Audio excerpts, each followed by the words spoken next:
욥기 13장 22절에서 28절입니다.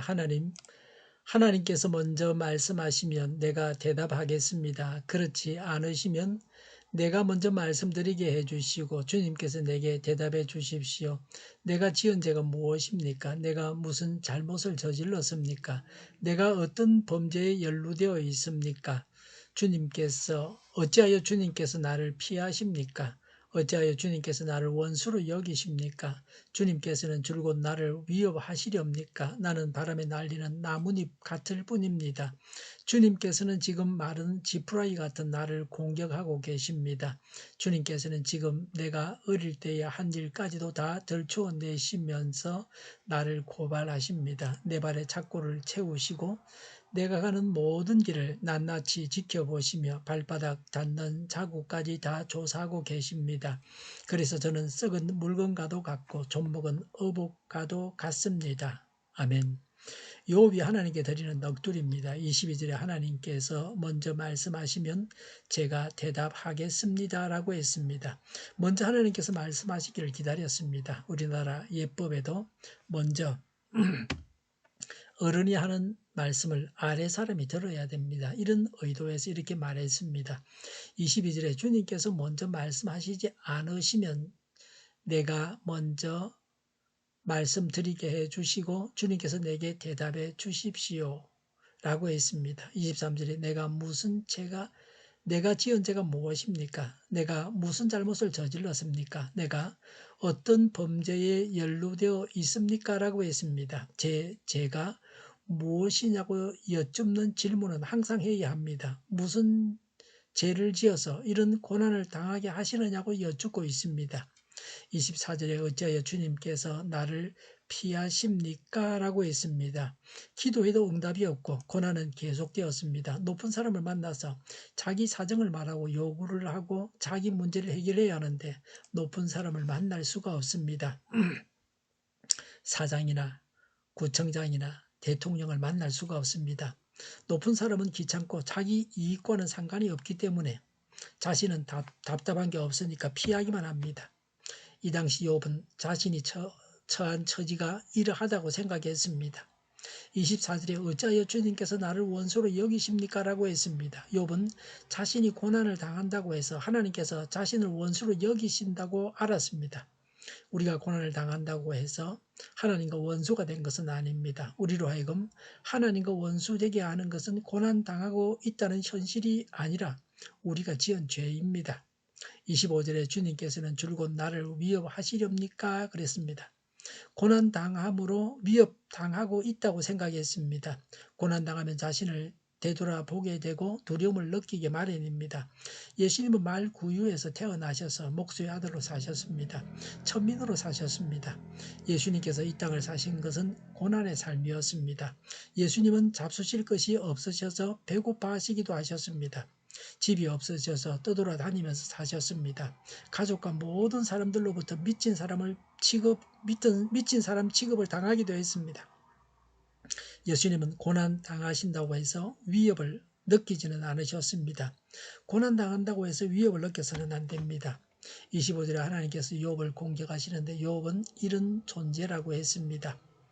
25절에 나는 바람에 날리는 나뭇잎 같을 뿐입니다 라고 했습니다. 개혁에는 마른 낙엽이라 그랬습니다. 25절에 욥은 자신을 마른 지푸라기라고 했습니다. 바람에 날리는 나뭇잎이나 지푸라기는 이미 생명이 없습니다. 욥은 고난을 당해서 자신이 이미 죽었다고 생각했습니다.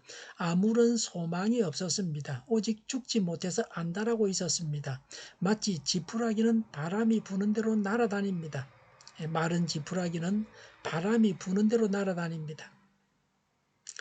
짐승의 먹이가 되거나 썩어서 없어지고 맙니다. 욥은 겸손했습니다. 자신이 어떤 존재인가를 알았습니다. 우리가 우리 자신을 알면 겸손해질 수밖에 없습니다. 욥은 자신을 이런 존재로 말하면서 하나님의 동정과 자비를 바라고 있습니다.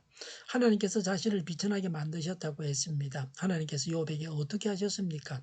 26절에 내가 어릴 때의 한 일까지도 다 들춰내시면서 나를 고발하십니다라고 했습니다. 욥은 자신이 어려서 사리 분별을 못할 때에 죄까지 덜추어서 욥을 벌하신다고 생각했습니다.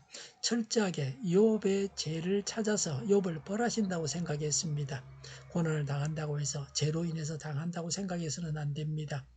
27절에 내 발에 착고를 채우시고 내가 가는 모든 길을 낱낱이 지켜보시며 발바닥 닿는 자국까지 다 조사하고 계십니다라고 했습니다. 착고는 고대 사회에서 죄인이 도망가지 못하도록 발목을 묶어 통나무 구멍에 고정시킨 족쇄를 말합니다. 욥이 당하는 고난을 착고라고 했습니다. 철저하게 조사하신다고 했습니다. 하나님은 모든 것을 다 아시는 분이십니다. 하나님을 속일 수는 없습니다. 욥은 어떤 존재가 되었습니까? 28절에 썩은 물건과도 같고 좀 먹은 어복과도 같다고 합니다. 욥은 자신이 피부병에 걸려 극심한 고통을 당하고 있었습니다. 그래서 자신을 이런 물건들에 비유했습니다. 이런 물건들은 어디다 씁니까? 쓸 데가 없습니다. 썩은 물건은 음식물 쓰레기 버리는데 버려야 됩니다. 좀 먹은 어복은 가난한 나라에 보내는 재활용 어복도 될 수 없습니다. 그냥 쓰레기통에 버려야 됩니다. 욥은 자신을 아무짝에도 쓸모없는 무익한 존재라고 했습니다. 우리도 하나님 앞에서 저는 무익한 자입니다 라고 고백해야 합니다. 무슨 고난을 당하지 않았을 때에 이런 겸손한 태도를 가져야 합니다. 하나님께 우리의 문제를 내어놓는 신앙인이 되어야 합니다. 우리는 겸손해야 합니다. 하나님 앞에서 겸손해야 합니다.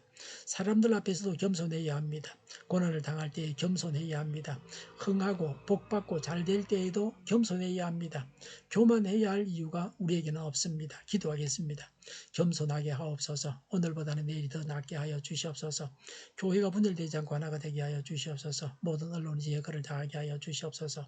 정의가 강물처럼 올라가게 하여 주시옵소서. 하나님을 대적하는 법을 만들지 않게 하시며 있어야 할 법을 폐기하지 않게 하여 주시옵소서.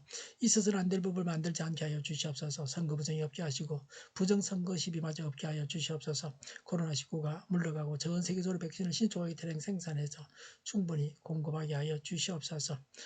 먹는 백신, 붙이는 백신이 나오게 하여 주시옵소서. 치료제가 나오고 갇힌 생활이 끝나게 하여 주시옵소서. 모든 악한 도모들을 주님께서 막아 주시옵소서. 수독마 부상과 영도의 환자 복종을 막아 주시옵소서. 오늘도 하나님 안에서 차고 넘치는 복된 삶을 살게 하여 주시옵소서. 주일 준비를 잘하고 내일은 하나님 앞에 아름다운 예배를 드리게 하여 주시옵소서. 우리 통일교회가 만군을 집하게 하여 주시옵소서. 예수 이름으로 명하노니 모든 병만은 물러가고 몸의 모든 부분들은 온전하게 될지어다. 신유의 기적을 베푸셔서 지금도 저희의 질병을 고쳐 주시옵소서. 코로나로 신음하는 모든 자들을 고치시고 온전케 하여 주시옵소서. 저희와 교회와 나라 민족을 불쌍히 여겨 주시옵소서. 교회와 나라의 지도자복을 허락하여 주시옵소서. 하나님께서 기뻐하시는 교회와 나라가 되게 하여 주시옵소서. 늘 맑은 공기를 마실 수 있게 하여 주시옵소서. 공부하는 들에게 지혜를 더하시며 앞서가게 하시며 학교의 영광을 누리게 하여 주시옵소서. 오늘도 하나님 안에서 차고 넘치는 삶, 복된 삶을 살게 하여 주시옵소서. 감사와 찬양을 주님께 돌려드리며 예수님의 이름으로 기도하옵나이다. 아멘.